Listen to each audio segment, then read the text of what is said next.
L'Hydrine, j'aime lire numéro 52. Une histoire de Marie-Hélène Delval, illustrée par Frédéric Clément. L'Hydrine, les personnages et le décor. Xur et la cabrette Zeda. La mère Drin, sur la planète Krana.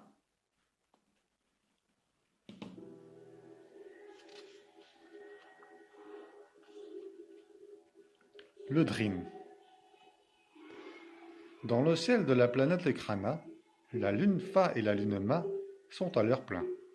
Les Kohol aux cheveux mauves dorment dans leur tente de peau. Le petit Xur grogne dans son sommeil. Dehors, quelque chose bouge. Xur se réveille. Que se passe-t-il? Xur entend un bêlement tremblant. C'est Zeda, la cabrette. Ce n'est pas normal. D'habitude, elle ne bouge pas de la nuit. Xur se lève et, sans bruit, il sort de son abri. Dans la lumière froide des deux lunes, Xur voit Zeda qui tire sur sa corde et tremble de tous ses membres.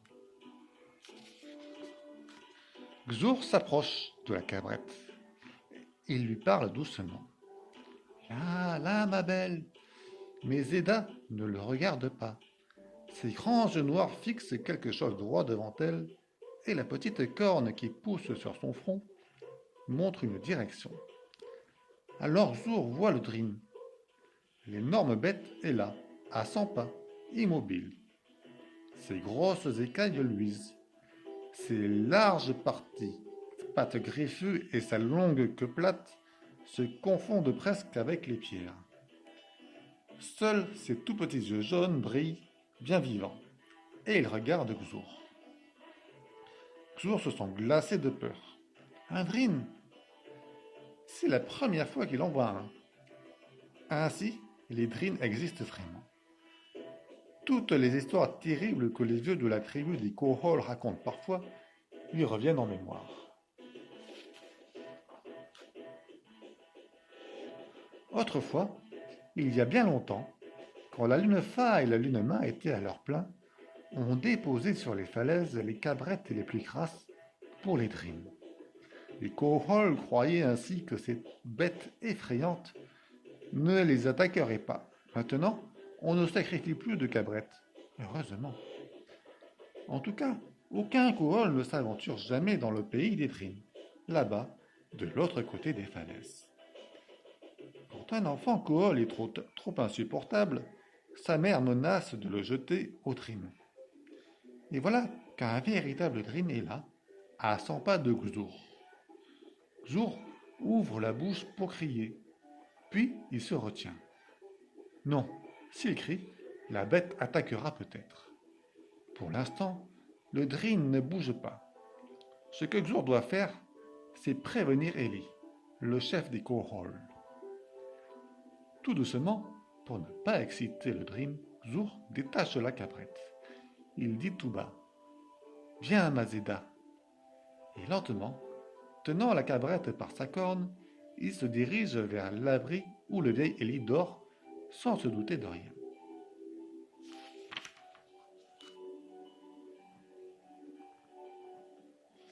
La muraille. Quand Eli se réveille, il ne dit pas à Xur « Va te recoucher, mon garçon. Tu as fait un cauchemar. » Non, un pli barre son front. Ses yeux rétrécissent et brillent. Il se lève aussitôt et il suit Xur sans dire un mot. Le grand Drin n'est plus seul. Il y en a 3 maintenant. 3 Drins énormes, couverts d'écailles, aussi gris et immobiles que des pierres. Mais leurs petits yeux jaunes brillent. Ils regardent Eli et Xur. Alors Eli parle d'une voix calme.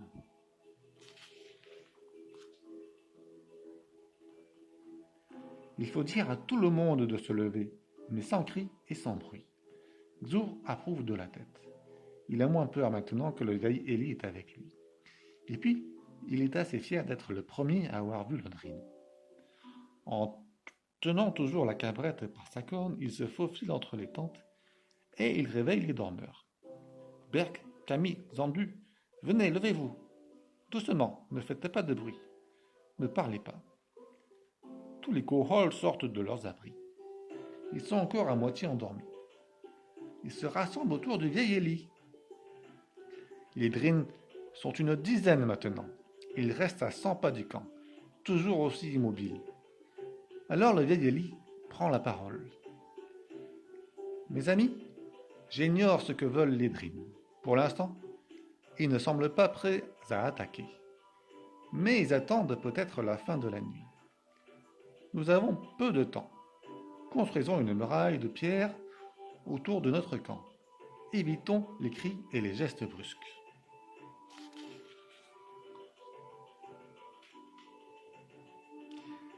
Et c'est un bien étrange spectacle. Tous les cohorts, du plus jeune au plus vieux, transportent des pierres.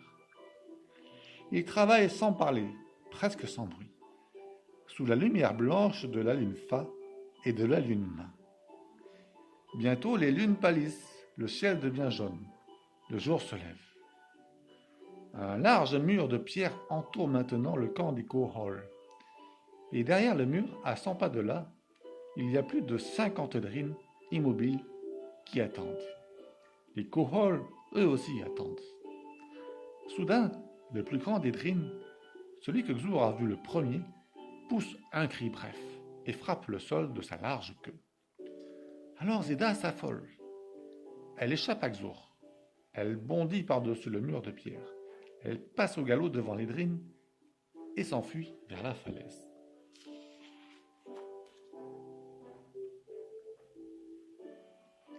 À la poursuite de Zeda. Zeda, Zeda, tais-toi, tais-toi, Xur, ne crie pas. Mais Xur grimpe sur le mur de pierre et il crie de plus belle. Zeda, reviens. Zeda court toujours. Elle disparaît derrière des blocs de pierre et elle reparaît plus loin. Elle s'en va droit vers les falaises, vers le pays des drines. Alors Xur échappe aux mains qui cherchent à le retenir. Il saute le mur. Il passe en courant devant les drines et il se lance à la poursuite de Zeda.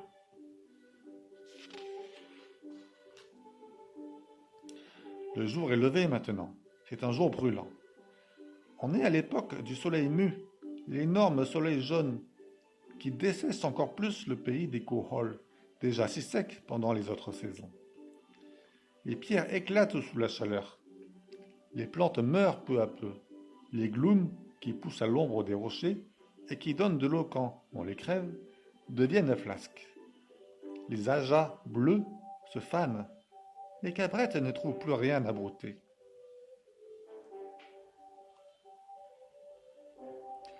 Elles maigrissent et ne donnent presque plus de lait. Les cohorts aussi maigrissent. Leurs chevaux mauves semblent fumer sur leur tête. Et leur peau prend la couleur du cuivre. Xur escalade la falaise. Il bondit sur les pierres brûlantes. Il a si chaud que ses cheveux collent à sa figure. Mais il n'a qu'une idée en tête. Je n'abandonnerai pas Zeda. Je ne la laisserai pas aux drines. Ça, jamais. C'est une si jolie cabrette qui donne tant de lait. Et puis, elle est à moi, et je l'aime.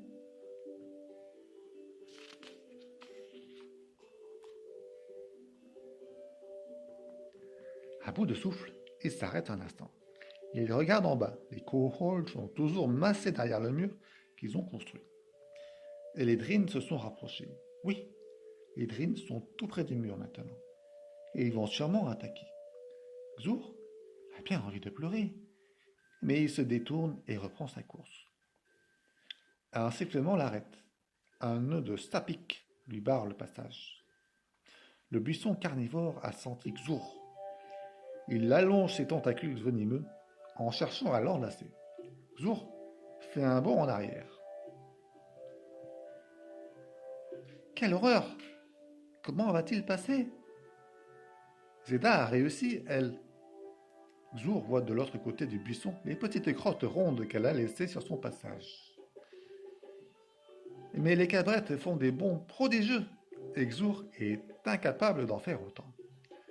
Pour passer, il faut qu'il détruise le buisson des sapiks en tuant un à un chacun de ses tentacules.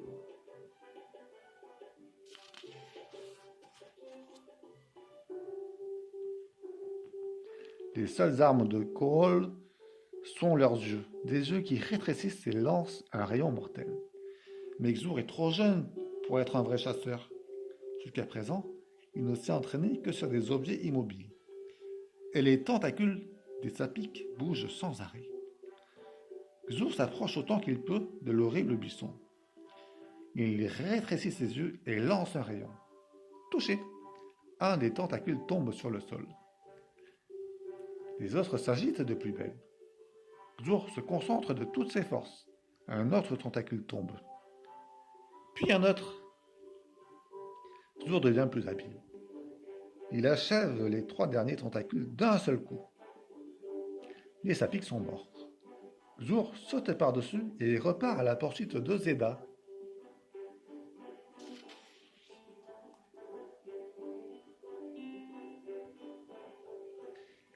Prêts au combat. Au camp des Koholls, c'est l'affolement. Les Drins se rapprochent.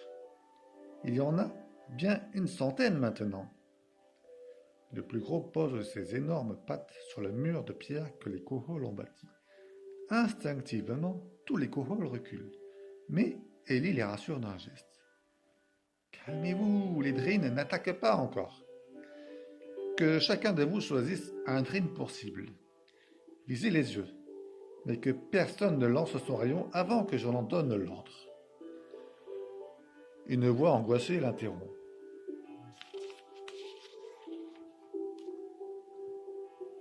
Xur, on ne peut pas le laisser tout seul, dans les falaises. C'est Aran, le père de Xur, qui a parlé. Et il ajoute, je pars à sa recherche. Qui vient avec moi? Ter et Camille s'avancent. Nous venons avec toi. Aran, Ter et Camille escaladent le mur et partent en courant vers la falaise. Les Drins les regardent d'abord sans bouger. Mais tout à coup, 3 Drins se détachent du groupe et se mettent à suivre les 3 Koholls en trottant lourdement. Un cri de terreur monte du camp des Koholls. Ils vont se faire dévorer! Un maigre vieillard se met à glapir. C'est notre faute, notre faute. Depuis des années, on ne porte plus de cabrettes aux Drins. Et les Drins se fâchent. C'est notre faute. De nouveau, Ellie intervient. Calme-toi, vieux Nadar. Nous ne sacrifierons pas nos plus belles cabrettes. Attendons plutôt de savoir ce que veulent faire les Drins. Allons, tout le monde à son poste. Nous devons nous défendre tous ensemble. Surveillons les Drins et soyons prêts à riposter au premier signe d'attaque. En silence, les Koholls prennent place le long du rempart de pierre. Chacun d'eux désigne un Drin. Je prends celui-ci. Moi, celui-là. Les Koholls rétrécissent leurs yeux. Ils sont prêts. Le vieil Ellie est face au grand Drin. Les yeux du chef Koholl plongent droit dans les yeux jaunes du Drin.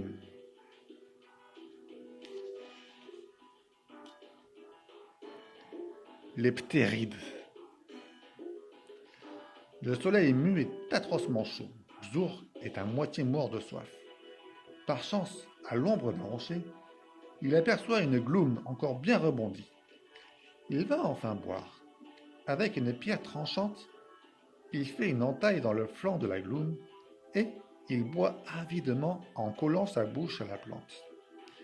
Un cri retentit derrière lui. Xur se retourne. Un Drin est là, énorme. Ses petits yeux brillent, sa large queue bat le sol. Et il crie. Il n'arrête pas de crier. Xur se sent perdu. Il se servirait bien du rayon de ses yeux. Mais les écailles de Drin ont l'air si dures. Le rayon risque de rebondir et de revenir frapper Xur. Le seul moyen est de viser les yeux de Drin, mais ils sont si petits. Xur se concentre.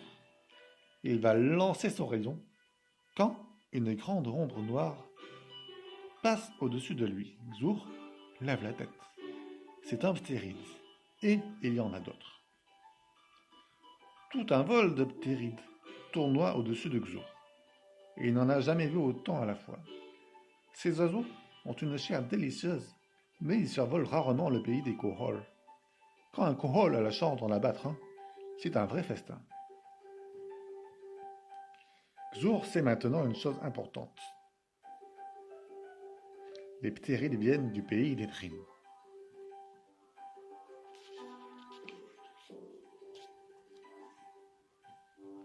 Les ptérides tournoient toujours. Parfois, ils piquent vers le sol, avec un cri rauque.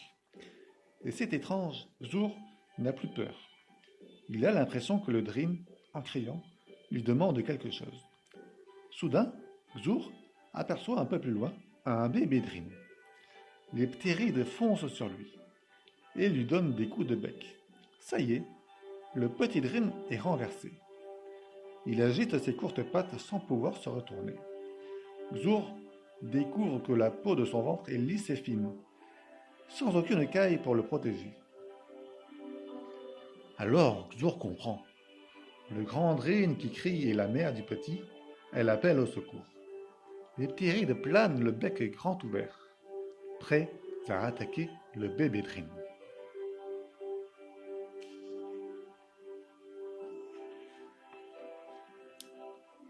Xur n'hésite pas. Il vise un des ptérides et lance son rayon. Le ptéride tombe, foudroyé, et les autres s'enfuient avec des cris perçants. Xur s'approche du petit Drim. En le poussant sur le côté, il réussit à le remettre sur ses pattes. Alors, la mère Drim pousse un long cri en regardant Xur. Et Xur comprend qu'elle le remercie. Ils sont au sommet de la falaise. De l'autre côté, c'est le pays des Drim. La mère, suivie de son petit, commence à descendre. Elle se retourne, elle regarde Xur et pousse encore un cri. Elle me demande de la suivre, c'est sûr, se dit Xur. Il attrape le ptéride mort et il le jette sur son épaule. Xur est un vrai chasseur maintenant. Puis, il rejoint l'énorme bête et son petit. Et tous les trois, ensemble, ils descendent vers le pays des Drim. Sur le chemin, il y a de petites crottes rondes. Zeda est passé par là.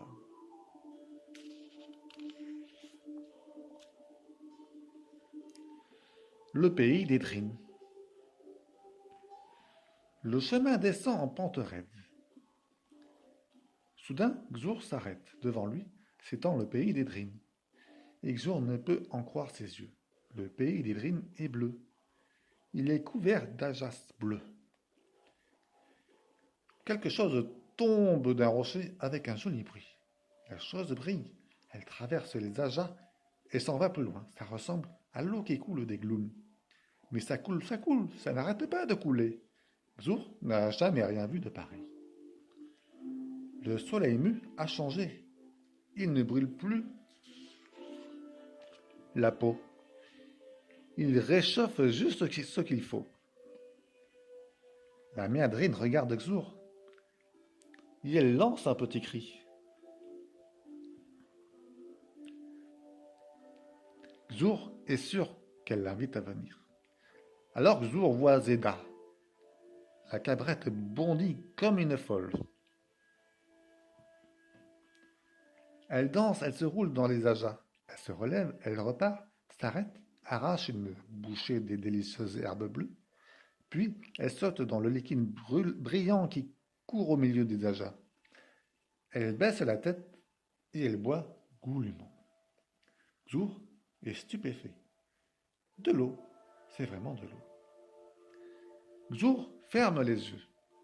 Il se laisse tomber mollement. Il roule sur la pente. Il roule jusqu'au bord de la rivière. Il y plonge sa figure. Il s'en remplit la bouche. Et un froid délicieux descend jusque dans son ventre. Il n'a jamais bu une eau comme ça. Xur se couche dans les ajas. Le soleil nu le sèche doucement. Zeta broute à grand bruit dedans. De jeunes drines broutent aussi, tranquillement. Xur se met à rire. Les drines ne peuvent pas dévorer les cohols. Ils mangent des ajas, comme les cabrettes.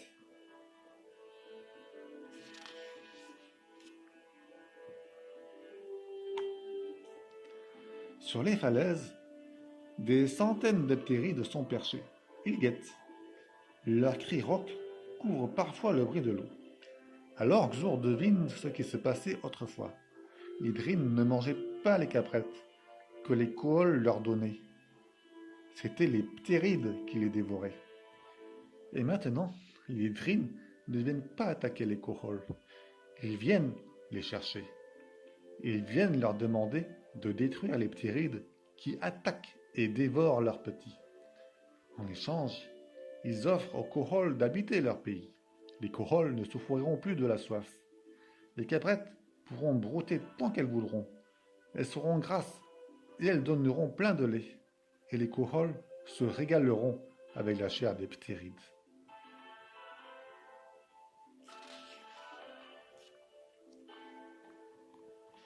Xur se lève. Il faut aller prévenir les autres. La mère Drine et son petit ont l'air de l'attendre. Alors Xur fait quelque chose qu'aucun Kohol n'a fait avant lui. Et il prend son élan et il saute sur le dos de l'énorme bête. Pendant ce temps, Aran, Ter et Camille suivent les traces de Xur. Quand ils arrivent en haut de la falaise, ils découvrent une chose incroyable. Vers eux s'avance un enfant Kohol monté sur un Drine. L'enfant lève ses deux bras et chante. Xur a trouvé de l'eau. Les Koholls n'auront plus soif. Xur a trouvé les ajas. Les cabrettes n'auront plus faim. Xur a trouvé des amis. Les Koholls n'auront plus peur. Avec les Drines, ils vivront heureux dans un pays bleu. Et voilà.